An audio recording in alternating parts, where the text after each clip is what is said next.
What an incredible series of turns there.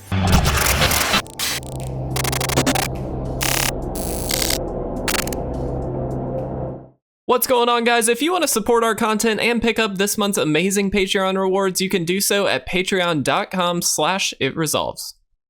If you're interested in custom playmats and sleeves, visit YourPlaymat.com and use code ITRESOLVES10YP for 10% off your entire purchase. What is going on, everybody, and welcome back to another standard gameplay video. Hope you guys are doing exceptionally well today. Hopefully having a fantastic weekend. We have been constantly putting out gameplay every single day for over the about 2 months now. We're actually pushing 2 months. We're gonna try and keep that going all year, guys. I believe in us. We're doing okay so far, so I want to keep it up. We are pre-recording this, but we have got a fantastic deck today, Simic Modified. Now, this is brought to us, as was yesterday's deck, by our amazing Discord community, in particular Spinneraptor in there. Not only a mod for us, but also a fantastic deck builder. Shared this with me. I asked him to put together a few decks for the channel. He was very kind to put a handful together, and this was one of them. And I'm really excited to play this one. I think this is going to be a really sick deck. So let's kind of run through this first and foremost, because it does have some of my favorite new cards in it, in particular Kodama of the Westry. Absolutely love this card. I think this thing is fantastic. A 3/3 for 3 with reach. Modified creatures you control have trample. And then on top of that, whenever a modified creature you control deals combat damage to a player, you just search your deck for a basic land, throw it onto the battlefield tapped, and move on with the day, you know? So we got a little bit of ramp there. Really like that, honestly. We also have another one, Jugan defends the temple. You get a 1/1 counter, or excuse me, a 1/1 human monk that can tap to add green to the mana pool on the first one. On number 2, you get to throw a 1/1 counter on each of up to 2 target creatures, again, therefore making them modified. And then on the flip side, you have got Remnant of the Rising Star. It's a 2/2 with flying. Whenever another creature enters the battlefield under your control, you can pay X, and when you do, you put that many 1/1 counters on that creature. As long as you control 5 or more modified creatures, this gets +5/+5 and trample. Very powerful in this deck. You'll notice, obviously, a lot of our spells feature the 1/1 counters. So we've got Swarm Shambler, Snakeskin Veil to protect and also give 1/1 counters. Inscription of Abundance. Not only can it give 1/1 counters, but we can also gain some life, fight some stuff off. Just a very powerful, flexible spell. Ranger class, gonna spit out a token, a creature token, but then also allow us to throw some 1/1 counters around. Decisive Denial for that fight spell, as well as countering non-creature spells. Obviously, something that we have to consider is that, you know, sweepers are very prevalent. We've got Meathook Massacre, which I'm hoping we can outpace, but there is still Doomscar. There are things that we have to look out for. Decisive Denial is a really good way to kind of shut those things down. Now, keeping in mind they can pay out of it, but theoretically, if we get to the point where they can pay out of it, they probably have lost the game. At least that's my hope. And so we'll see how that goes. We do have Cosima, God of the Voyage, which is kind of an interesting card for this deck. Not one that I would have initially thought of, but it does work very well. A 2/4 for 3 at the beginning of your upkeep, you can exile it. If you do, it gains whenever a land enters the battlefield under your control. If it's exiled, you may put a Voyage counter on it. If you don't, return it to the battlefield with X 1/1 counters on it and draw X cards, where X is the number of Voyage counters on it. So we're going to be learning how to really, you know, utilize this, because there's a lot of decision making with this, and I haven't truthfully played with it, which is kind of surprising because it's a Kaldheim card, but we actually haven't gotten there yet, and so I'm kind of curious to see how that goes. Oran-Rief Ooze, obviously just a really good modified engine. It's going to be able to throw 1/1 counters around, which is kind of insane. It should get out of hand very quickly. And then here at the top end, we've got, of course, Vorinclex, going to be doubling up on those counters. It also does a good job of shutting down sagas and planeswalkers on the opponent's side, so we'll see how that goes. And then Turntimber Symbiosis as either a land or, of course, a way to pull out a creature from our deck and then throw those 1/1 counters on it. We do have Lair of the Hydra, but that's really it for the tech lands, and that's the whole deck. Again, Spinneraptor, thank you so much for sharing this one. I can't wait to jump into this. I really love the play style of this deck, so I'm really excited to see if that we can get this one working. But let's go ahead, guys. Let's jump into the games. Let's see how we do. All right, guys, and here we are for game number 1. This is about the perfect draw for us. We've got the Swarm Shambler into the Ranger class, into the Kodama. I mean, we couldn't really ask for anything better than that, so let's hope we can get this one going. We also do get to kind of play around with Cosima here. Again, just a card that I haven't really played with, so we're going to be learning a little bit as we go today. I am very excited for this list, though. Again, the modified mechanic is one that I think is just a really good utilization of the 1/1 counters list. We've known about, you know, or there have been 1/1 counters lists for quite a while. There's also been just other ways you can modify, of course. You can equip things like that. All of which is very, very good, but just really excited to see where we can go with this one. So this is the kicker deck, if I had to guess. I'm not particularly interested in trading off here. I kind of want them to be baited into attacking so we can get an attack in with the Swarm Shambler and then theoretically ramp a little bit. Or, of course, we can just go for the Ranger class, but we'll see.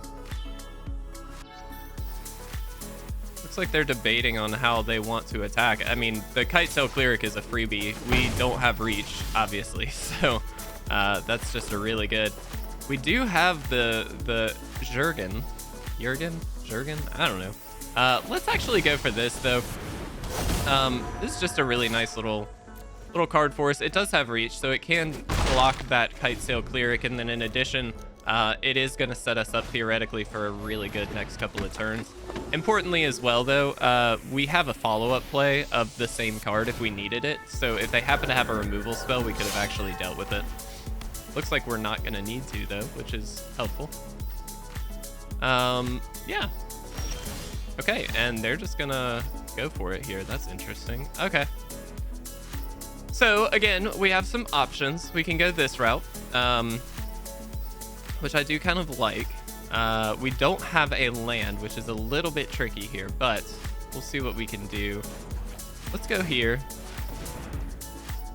Okay. I think we attack with both here.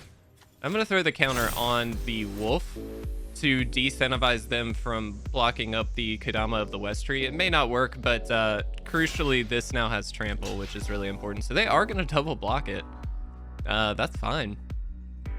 Again, this is kind of nice because while this is not a throwaway card, we do have backups, and so it's actually quite helpful for us. Let's make sure we get these in the right order. And I mean, that was a 2 for 4, so I'm kind of cool with that. Again, we have the Kodama here, and we can actually put another counter on that Swarm Shambler and hopefully get in for a good attack next turn with it. Yeah, I think we're doing okay here. They've only got 2 cards left in hand. I'm very curious to see how this actually goes. Okay, so they are going to kick it. With that in mind, I think we just do this. Kind of silly for them to kick it because we could have just done that in response, so I'm not exactly sure why they did, but that's fine. Cool. Land is really good for us here. Let's go ahead and throw that Kodama out once again. And let's get an attack in. That's going to get another counter. And now it does have Trample, so worst case scenario, we will always get some damage in with this, and we can go get our next... Oh. All right, well, there we go. We got a clean win against a very interesting deck. I'm not sold on what that deck was, but look at this, guys. We also get to rank up to Plat 4. Awesome. Let's jump into game number 2. All right, guys, and here we are for game number 2. This is an interesting hand. Unfortunately, these are going to come into play tapped. However, we do have quite a good hand here, so I think we can try and keep it. A very similar start, actually, to last game. Wow, and there we go. We're actually going to be able to get this down in order. That's about perfect. We can get that Ranger class down and then hopefully do some work here. A mulch. Oh, very interesting. Okay, so we do see that they've got quite a number of good things going here for them. So let's go ahead. Let's get this down. Very interested to see how this goes. So that Shadow's Verdict is a little scary. They also have Seize the Spoils, which does tell me they might be trying to get some stuff into the graveyard here, especially with these mulches and things. Yeah, it looks like that's probably the case. All right, well, I think we take the ramp while we can get it here by throwing that Kodama out. we do get 1 trigger off of it, which is very important for us. We'll go ahead and get a green source. One thing to note here, we don't need a ton of blue for this list. As you saw in the deck tech, the majority of the list is definitely green, so it's not that serious. All right, let's do this. Can't do both here, so I'm just gonna go ahead. I guess we should have attacked first, actually. That was a bit of a mistake, but that's okay. Let's throw the counter here. So now we get 2 triggers off of this Kodama, which is so sick to me. Again, the ramp is phenomenal here because you just have so much you can do with it later on. It's ridiculous. And we are setting up against a sweeper, so if they do decide to sweep, we've got this coming down next turn, which is relatively helpful. And again, I mean, this is very good, but we might be able to outpace this here a little bit. I'm gonna throw the counters here and here. We'll throw this out.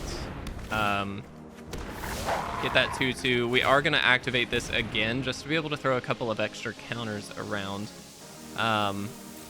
And I think we attack with both of these. We'll throw a counter on both of these, so they do actually have to block one. And we still get 6 damage through, which is pretty phenomenal. We could have honestly attacked with that Swarm Shambler as well, but well, we could have attacked with basically everything and probably been okay, but that's okay. Let's go ahead and play this. I don't know that it's really gonna matter, but might as well. And we can throw an extra counter on this Swarm Shambler at some point as needed. Exile all creatures with 3 mana value or less. Okay. Well, this is the trick with the deck. They obviously get to sweep, and Shadow's Verdict is about perfect for them. But we do get this in return, which is kind of phenomenal. And because of the Ranger classes that we've already set up, we kind of just get it. I mean, we can do as much as we want, really. All right. Now, again, we can't win right away. This does have summoning sickness. That's one thing that we have to consider here. Hopefully they don't have another Shadow's Verdict. Looks like they do not. They do gain some life, though, which is very good. Let's look at the top card of our deck here. Yeah, I'll play Vorinclex. I'll take the action. We'll go 2.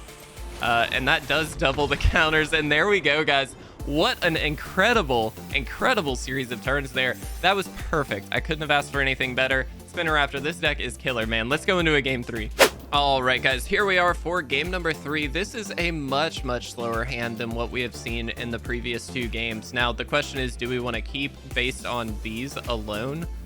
Truthfully, this is going to be a little lackluster, I would imagine, but you know what? Let's try it. This is not a good keep, in my opinion, but it is something I'm going to try for. We'll lead on this Cascade, and what that allows us to do is Decisive Denial turn 2 if we need to, which is certainly going to be potentially helpful. Looks like this might be an Is It deck, which is certainly a bit scary, but we should be able to manage. Let's go ahead and drop the temple here. Get this little monk down, and actually next turn this does allow us to get Vorinclex out. Now, truth be told, they probably have a burn spell, and I'm sure they would take this out if they can, so I'm not expecting this to actually stick around. However, we do have follow-up ones, so they are going to have multiple burn spells in a row to kind of get this going, and they Cinderclasm for it. That's interesting. It makes sense because it only deals 1 damage. However, kind of a curious way to do it. Unfortunately, we do lose the counters there. Let's go ahead and hit another one. Might as well. And eventually, of course, our next turn, this one will flip. So we are kind of, again, setting ourselves up for those next few turns that are just going to be able to throw out some creatures that they will have to deal with at some point here. So we'll see if this actually works out, but I feel relatively confident about the next few turns being set up in the best way possible. Sure.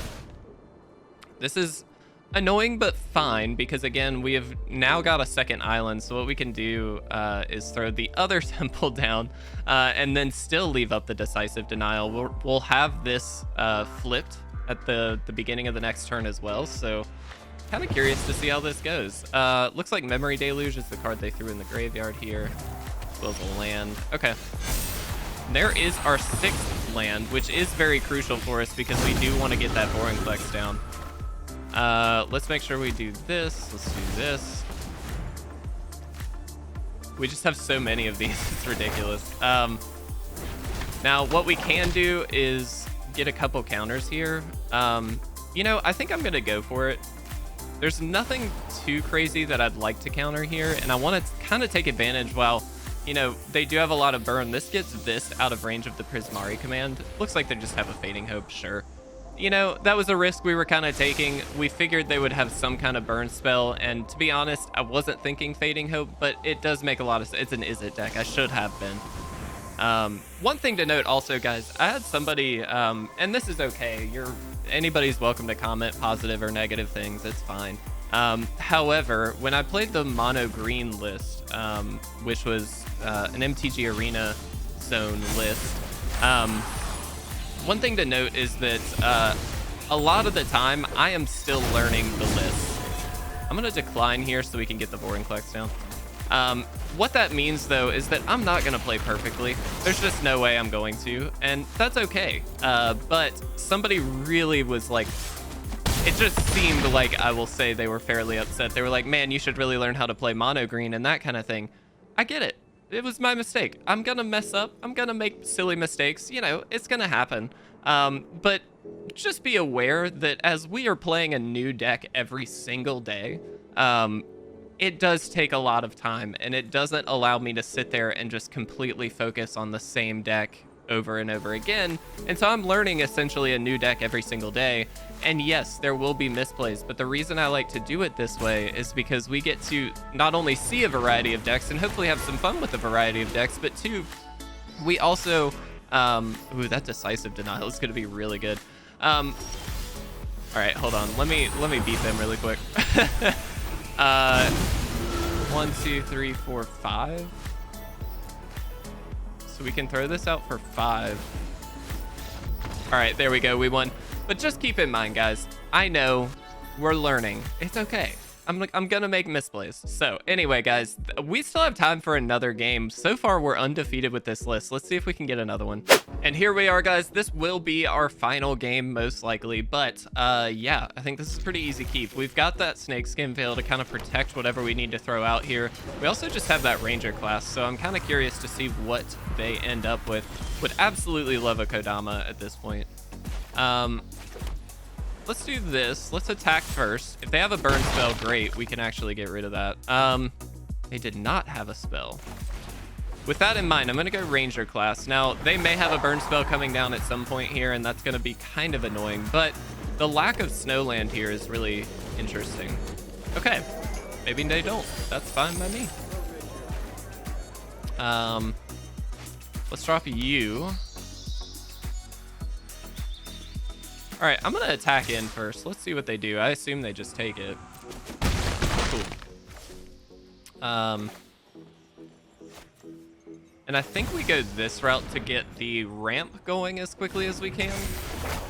I think that that's probably the correct play. We do have a Vorinclex in hand, so we do want to get there if we can. Jund with Prosperous Innkeeper. Old Rutstein. What a cool card. Man, I love this card. For those of you who don't know, I love this card. I think it's hilarious. All right, we'll put a counter on each of these. What that allows us to do is throw this out and then really get some counters going. I think we will do. Granted, it doesn't hit. It's only when this attacks, just to be clear. They have a Syncopate. Yeah, that's fine. Yo, I mean, I could pay the 1, but I'm really not worried about it. We have a Snakeskin Veil as well here. So what I'm gonna do is attack with these two. I really hope they block the 3/3. Okay. Kind of a mistake, but yeah, what we could have done is left this up. That was a bit of a mistake on my end too, but that's okay. They have a burn down the house. Oh, interesting. Weird that they have Syncopate. So this is just an odd deck. I mean, obviously a graveyard-focused deck. Ah, Jenga Taxes. Okay, that's what we're looking at. Cool. Very, very cool. All right. Nice. So, what can we do here? We're gonna throw a counter on the Ranger class here, and then I think what we'll do is attack with the Wolf. That's gonna throw a counter on it. I assume they don't block. So then what we get to do, do this, and get rid of the old Rutstein. They've already got the Jin-Gitaxias in the graveyard, so this really isn't a massive play, but what it is doing, oh, it's just gonna burn a counter. My goal was to just kind of get rid of the enabler here, because they are gonna get long-term value out of it, and they do have the Diregraph Rebirth, 4, 5, 6, so they're 1 mana short. If they have a land in hand, they can just get this down. Whenever an opponent casts an artifact, instant, or sorcery spell, counter it. The only good news there is most of our deck is a creature deck, so like, ooh, they have Olivia as well, very cool. So we do have some positivity going through that, but chances are we're gonna have a hard time against it. We'll see. Really would love a land. That's kind of what we're lacking at this point. Yeah.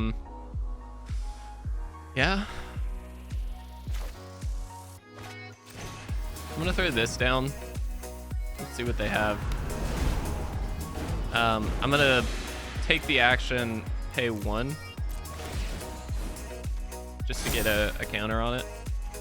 And then we attack with these two. I think we go in the air.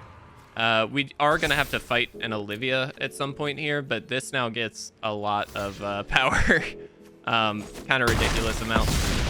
Okay, so they are down to 3, and we have quite a good board here. So the hope is either they have to sweep, or they play their reanimation stuff, which is kind of okay because we can fight through it. Toxrill is very good, but this is so solid. 5 or more modified creatures. And there we go, guys. A 4th win with Simic Modified. What an incredible deck. We are going to go ahead and chat about this one. All right, so first and foremost, again, Spinneraptor, I just want to say a massive thank you. This deck performed amazingly. Despite, I think, some misplays on my end, we still were able to get 4 consecutive wins and go for an undefeated run with this. That's incredible to me. I absolutely love this list. I think it's perfect. It does feature my favorite card, one of my favorite cards, Kodama of the Westry, and you get to see it really do its thing in this list because you've got so many little modified, you know, Swarm Shamblers, things like that, that you can really get a lot of trample damage in and then ramp into whatever we need to. And we saw it in that last game perform very, very well under a very difficult circumstance, in my opinion, with that old Rutstein engine kind of going, and they already had the cards in the graveyard. They were 1 mana short of getting their Olivia back and then getting their Jin-Gitaxias back. I had to imagine that we were in big, big trouble on the following turn. But under 3 lands, we were still able to get the win.